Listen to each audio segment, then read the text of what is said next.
साथियों क्षमा प्रार्थी हूँ।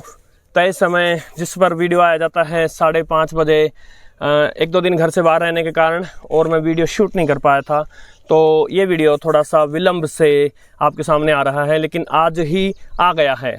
खुशी है मुझे इस बात की। और हमारे ही चैनल के एक दीर्घकालिक दर्शक विधान मुखोपाध्याय जी, उनकी डिमांड पर, विधान जी की डिमांड पर फिलिप्स के DL259 चैंप मॉडल का FM बैंड पर मुकाबला है विश्व प्रसिद्ध एनालॉग रेडियो टेक्सन R9700DX से। और हम ये देखना चाह रहे हैं कि जो फिलिप्स के जो रेडियो जाते थे कुछ समय पहले तक, वो कैसे थे रिसेप्शन के मामले में। थोड़ा सा पुराना रेडियो है, इंटरनली सही वर्क करता है, किंतु यदि कभी गिर कर कोई लफड़ा हुआ है तो उसका मैं कह नहीं सकता, किंतु इस पे FM चलता है, मीडियम वेव, शॉर्ट वेव सब चलते हैं। तो चलिए शुरू करते हैं। और आगे बढ़ने से पहले इन दोनों के बीच में ठीक पीछे एक्सेस डेटा D808 झांक रहा है, अपनी बारी की प्रतीक्षा कर रहा है टेक्सन के R9700DX से मुकाबला करने के लिए। वो एक ज़बरदस्त मुकाबला होगा, क्योंकि एक्सेस डेटा D808 जो है वो DSP रेडियोज़ का किंग है और टेक्सन R9700DX एनालॉग रेडियोज़ का किंग है। सो उन दोनों का मुकाबला दिलचस्प होगा। किंतु उससे पहले फिलिप्स के, मैं इसको विंटेज रेडियो तो नहीं कहूँगा, विंटेज रेडियो तो हम मानेंगे बहुत थोड़ा पहले के फिलिप्स के रेडियो, लेकिन थोड़ा vintage radio Philips DL259 champ. देखते हैं क्या कर दिखाता है। पहले इसको ट्यून करते हैं FM बैंड पर। ट्यून करने से पहले एक चीज़ मैंने नोट की है, इसके डायल स्केल पर ये उल्टा है, उल्टी तरफ है डायल स्केल। मोस्टली 88 मेगाहर्ट्ज नीचे होता है और फिर आप बढ़ते बढ़ते 108 मेगाहर्ट्ज की तरफ चलते हैं, इस पे उल्टा है। और इसी प्रकार मीटर बैंड्स में आप ऊपर 19 से स्टार्ट होते हैं और नीचे 60 मीटर बैंड की तरफ आते हैं, इसमें उल्टा है, नीचे 19 से लेकर ऊपर 60 मीटर बैंड की तरफ है। एनीवे, चलिए करते हैं इसको ट्यून। साथ ही समय बताना चाहूंगा, सुबह के 6:15।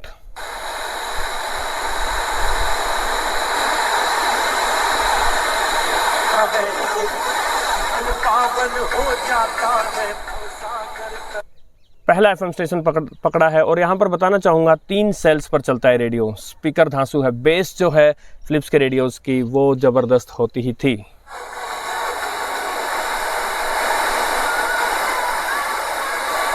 दो,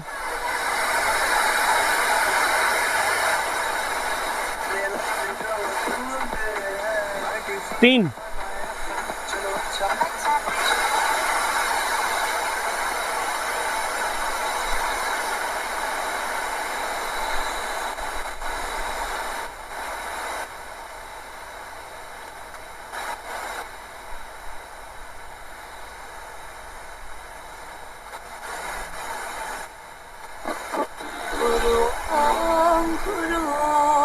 चार,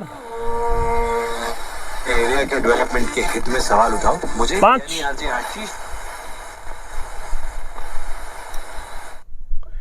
5 FM स्टेशन इसने पकड़े हैं। यहाँ का जो स्थानीय FM स्टेशन है हिसार 102.3 मेगाहर्ट्ज, वो अभी शुरू नहीं हुआ है। तो ये जो परफॉर्मेंस है वो मैं बताना चाहूँगा कुछ विशेष नहीं है। वैसे आज मौसम की परिस्थितियाँ भी बहुत अजीब सी बनी हुई हैं, आंधियों के चलने से हवा में धूल लटकी हुई है, जिसकी वजह से FM रिसेप्शन अक्सर ख़राब होता है। एनीवे, देखते हैं टेक्सन R9700DX क्या करता है।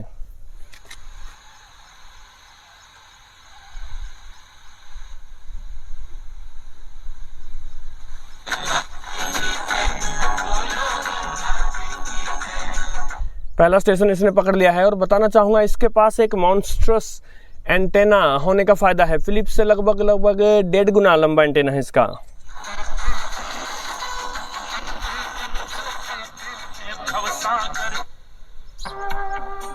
दो,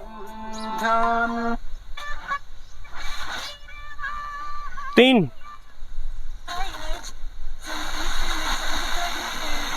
चार, 5। 5 FM स्टेशन तो इसने लगभग शुरुआत में ही पकड़ लिए हैं। सो क्लियरली फिलिप्स को हराने जा रहे हैं। 6,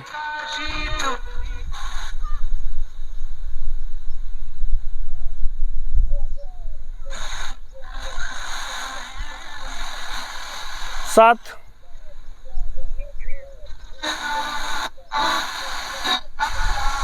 8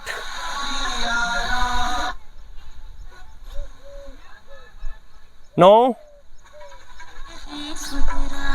10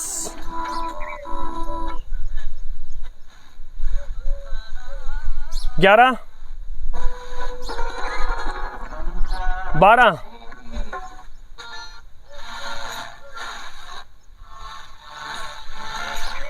13 साल चली, दूसरी भी 5 साल चली। हर 5 इयर्स का रोटेशन 14 होता है।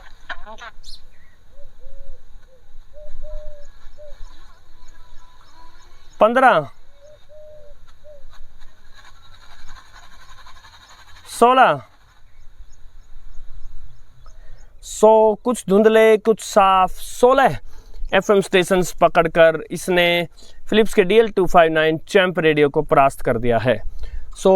पहले जो रेडियो आते थे साउंड क्वालिटी, बिल्ड क्वालिटी, हर चीज़ में बड़े अच्छे होते थे, किंतु रिसेप्शन में जो है उनमें उतार चढ़ाव संभव थे।